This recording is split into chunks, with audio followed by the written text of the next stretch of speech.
Welcome to This Explainer. Today, we're unpacking a literal masterclass in tension from the life of Jon Snow.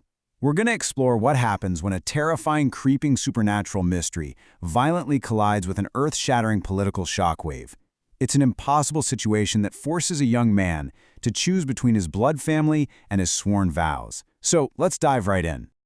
As Jon Snow ventures into the woods beyond the Wall, his mind unbidden flashes back to the stories he heard as a boy in Winterfell.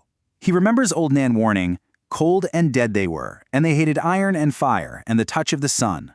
Tales of the others, right? Beings who come riding in the dark, leading hosts of the slain, completely abhorring the warmth of the living.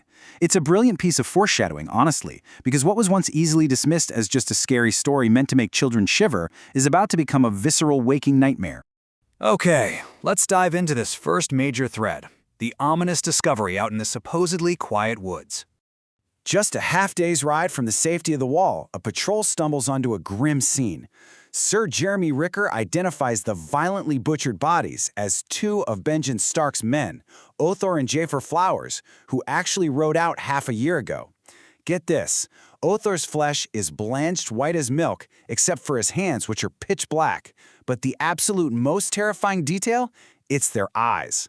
They're open, staring at the overcast sky, and they are as blue as sapphires.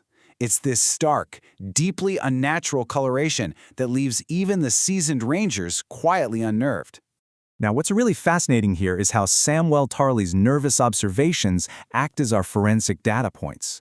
Sam is terrified, for sure, but when Jon prompts him, he points out physical impossibilities that the veteran rangers completely missed. Think about it. Normally, a fresh kill bleeds, and an older corpse emits a terrible corpse stink. But here? The blood in their torn veins is like crusty, black dust. There is absolutely no smell, and most jarringly, scavengers haven't even touched them. No maggots, no worms. They are perfectly, impossibly preserved in their mutilated state. And the weirdness definitely doesn't stop there. Despite a mountain of eerie anomalies, Lord Commander Mormont stubbornly commands the bodies be brought back to the Wall for Maester Aemon to examine. But look at the surroundings.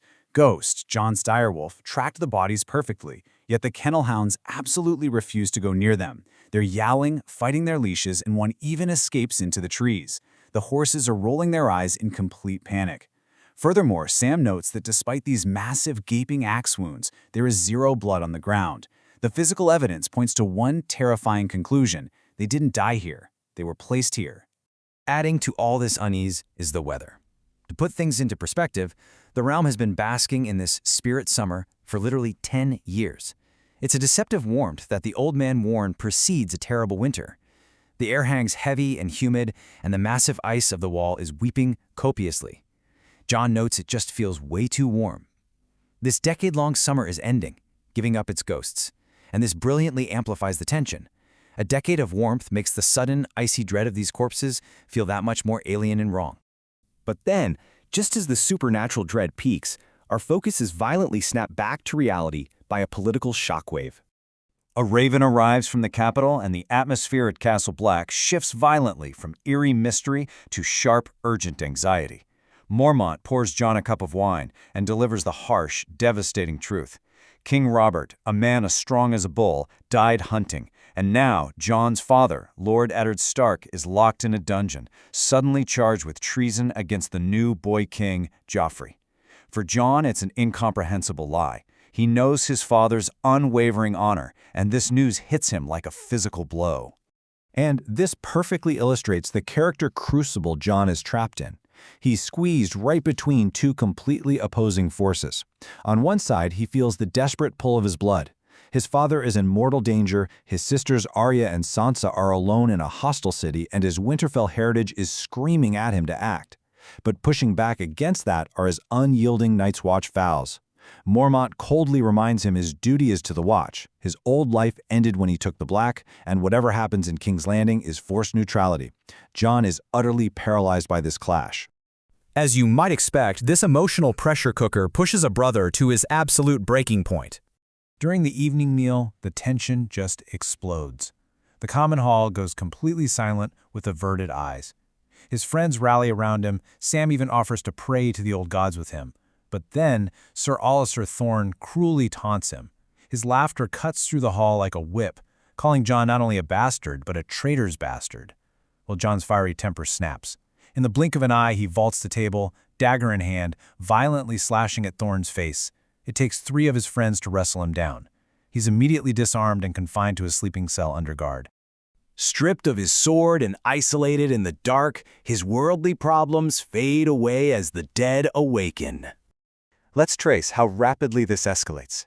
It starts with Ghost panicking at the heavy wooden door, snarling with the white fur rising on the back of his neck. When Jon pulls the door open, he finds his guards sprawled out dead, his head twisted completely around. Armed only with the dead man's sword, Jon follows the sound of a turning latch and creeps upward into the pitch-black darkness of the Lord Commander's solar. He steps into the ink-black room and spots a man's shape all in black. When the hood lifts, the true enemy steps out of the shadows. He sees that pale moon face, laid open to the bone by Jon's own sword strike earlier. It is Othor, the very corpse they brought back from the woods that afternoon, now reanimated with this burning, icy blue radiance in his eyes, moving to attack the Lord Commander. The supernatural dread has officially breached the walls. What follows is a chaotic, nearly fatal fight for survival. Man and wolf go down together in the dark. Jon shears right through the Wight's arm, but it doesn't even slow the creature down. In fact, the severed hand wriggles independently in a pool of moonlight. Othor pins Jon to the floor, jamming its icy black corpse fingers down Jon's throat. Jon is literally suffocating, staring up into those frost-covered blue eyes. Only Ghost, ripping at the creature's gut, buys Jon a fleeting second of freedom to grab Mormont's lamp and ignite the drapes. So Jon learns a terrifying real-time lesson in Wight forensics. Normal steel does absolutely nothing. They feel no pain from deep slashes. A severed arm will literally crawl up your leg like a pale snake with a black 5-fingered head. They possess this unnatural, crushing strength. Ultimately, only immense heat and fire urged on by Mormont's raven shrieking "Burn!" can stop it. Jon has to grab the burning cloth with his bare hands to smother the corpse and finally end the nightmare. So where does this leave us? Jon was nearly killed by just one Wight, saved only by a desperate fire.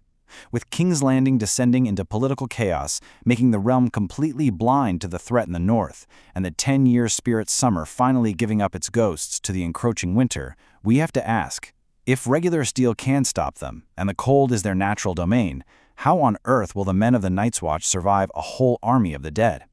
It proves that sometimes the true enemy is the one that doesn't bleed. Thank you for joining me on this explainer. Keep questioning, keep exploring, and I'll see you in the next one.